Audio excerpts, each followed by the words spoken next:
And I've got a quote from Tyson Fury here. I read. He tweeted at you, "I would eat him up and spit him out 7 times a day," as Tyson Fury said about you. Do you think that you'd have Tyson in the ring? I think I can take everybody.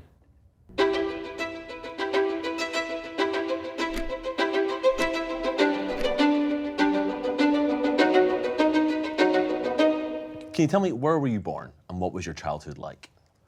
I was born in Cameroon, in a small village named Bati. In my village, there was nothing there. I mean, there's a small village. We didn't even have a light. We didn't have anything. I grew up in the small house, and sometimes we're sleeping. If it's raining, it's just gonna leak inside the houses because the zinc was all messed up, you know. So we grew up in that condition. So how come, like, you were fighting every day to have what to eat? So how come do you gonna think about gym or fighting? My older brother and I, he's older than me. He's 2 years older than me. So we had to find something to provide, to work. So we went to the sand mine because we have an uncle which is who worked in the sand mine. So we were going with him to work. And at first it was very hard to shovel sand. At age 9, I was just so little, but lucky us, we were strong. When you were working in the sand mine, did you actually always think, I want to be a fighter? Not like a fighter, but one thing for sure, I knew I didn't belong there. But to say it out loud was like insulting other people that was there. For somehow, I always have a high expectation of myself. I always view myself like, you know, like somebody who can get something done. And or at least somebody who can try, even if he doesn't get it done, at least he try. I left school at 17, still like doing small jobs at town for 5 years until I was 22. I'm like, okay, I'm done surviving. I really have to live my life now. Doesn't matter what is the outcome. If it doesn't work, it doesn't work. At least I'm living my dream. So that's how I let everything in the village and went in the city, in Douala. I first went in Yaoundé. It was really hard. Then I went in Douala, find a gym, start training.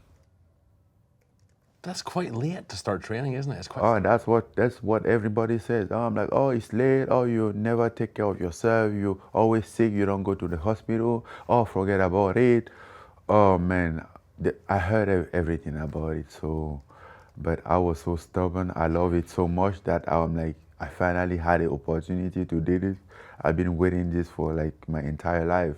I mean, I always knew that even though I love this sport so much, even though I love combat sport so much, Cameroon is not a way for me to like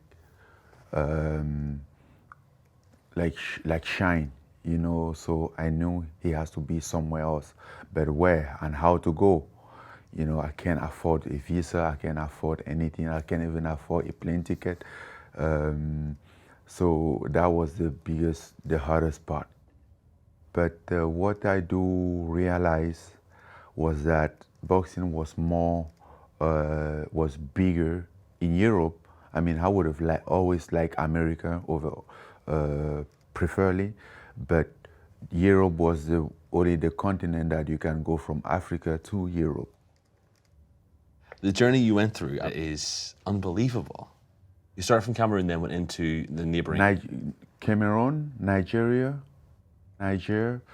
Algeria, Morocco. Like 25 people in the back of a small pickup truck. And everybody will be holding like something like this. And they are going like 80 miles per hour in the desert.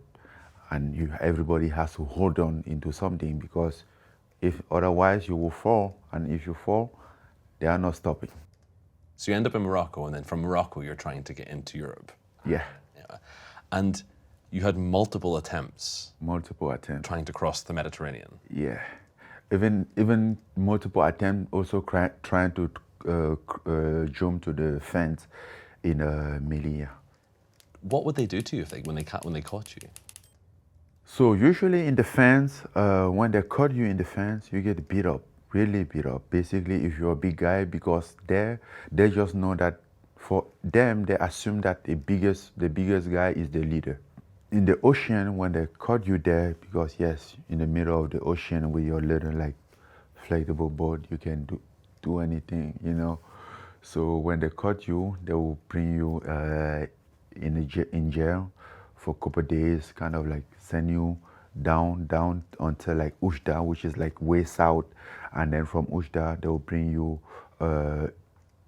not in the middle of the desert, but like um, somewhere in the beginning, a little bit far, so for you to go back. What was the closest you came, and then you were stopped? That was in December 2012, and then that was the first time that I was a kind of like a captain.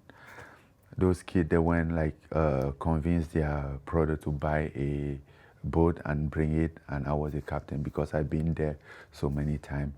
But we paddled about like 3 hours, so we were sure that we made it, that we're gonna get rescued by Red Cross or something.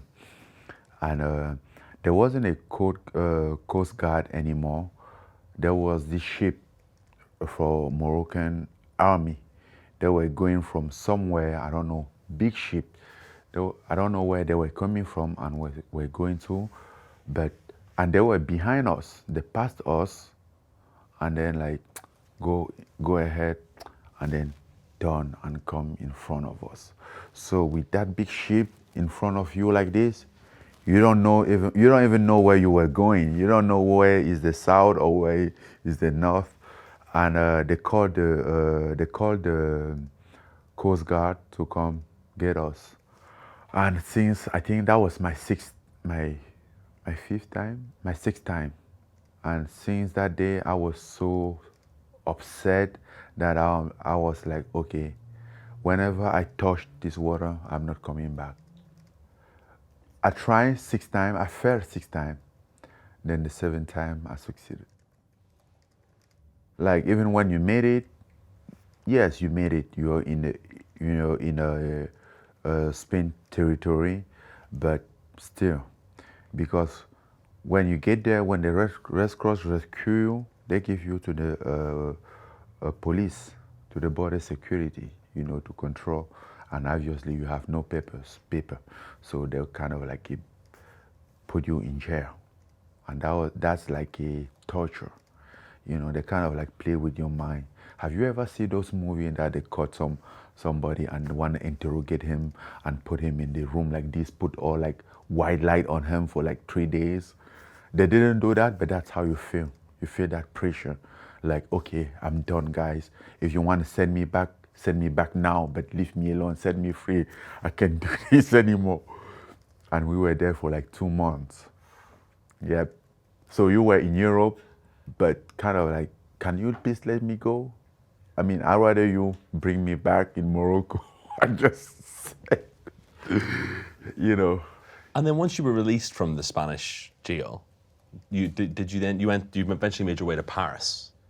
The next day, I found I just walk around to look at the gym. Then I met a guy, DJ Camo, and in the gym, and I think that guy is the most reason why I stay in Paris. The way that he treated me and how he kind of like look after me, I think he makes me feel a little comfortable, like relaxing, and then that's how I stay in Paris. So now after 14 months of hardship, you are about to start doing the thing that you wanted to do, Yeah. which was train and fight. Mm-hmm. Did that fill you with so much excitement? Still now, I think that's arguably the best moment of my life.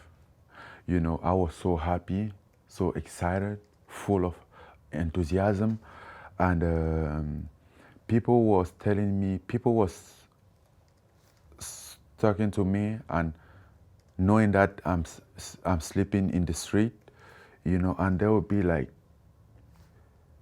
something is not right here. This guy is homeless, but he seems like very excited. Like we might be missing something here. You know, my own problem has always been to have an opportunity to be in a land of opportunity. Because the other moment that must be the happiest moment of your life must be when you became the heavyweight champion. By the time I became a heavyweight champion of the world, I think I've been through so many cool things, a lot of good things have happened in my life. And so it was a process. It's not like I just wake up one day and become a world champion, you know. Even that moment, getting in Paris was a part of becoming a heavyweight champion. But this one was a unique and first opportunity ever. Like I felt free for the first time in my life. I felt like I have my own chance. I'm going to ask you some questions now just about yourself and your future. Because you're heavyweight champion of the world, huge title. But you also, you have the world record for the hardest ever recorded punch. That's what they said. I've got to hear that it says it's like getting hit by a Ford Escort going at full speed is what the same amount of power. I never feel it, so I don't know. I want it to stay like this. I don't want to feel it. You've had your fights outside the ring too. You fought with the UFC slightly over pay disputes and stuff like that. Now, how do you feel about the Jake Paul's campaign to get fighters paid more? I mean, I have heard a lot of things about what he said, or a lot of comment about him. But personally, I think everything that he said makes sense. Personally, I think because UFC is a big industry today, and those industry, you have to remember that it's built on fighter. It's based on fighter. Without fighter, the industry is nothing. So personally, I will even go further and say fighter need a advocate, somebody who will advocate for them in the board meeting. You know, somebody who will defend their right. Because yes, we are in the, how they call this, monopoly. Somebody make the rules and decide, oh, that's the rule. Oh, you break the rules. Which rule? Oh, I just make it up. You can fight. You can argue that. You can fight it. At some point, we need some kind of like some management about that. And then now I want to talk about potential fights in the future. Obviously, we're filming this today. It's just before the Tyson Fury Dillian Whyte fight. There has been rumors that one day there might be a super fight between you and Tyson. I think it's more than rumors. I want it for sure, and I know Tyson want it. So that fight eventually will happen in the future. When? I don't know, but I know it's gonna happen. Do you fancy him to beat Dillian Whyte tonight? Yeah, if we want to keep this fight going, if we want to see this fight next year, yes, I want him. He better win tonight. You know, he sent me the same message. He said the same thing to me last time, so I'm returning him the same thing.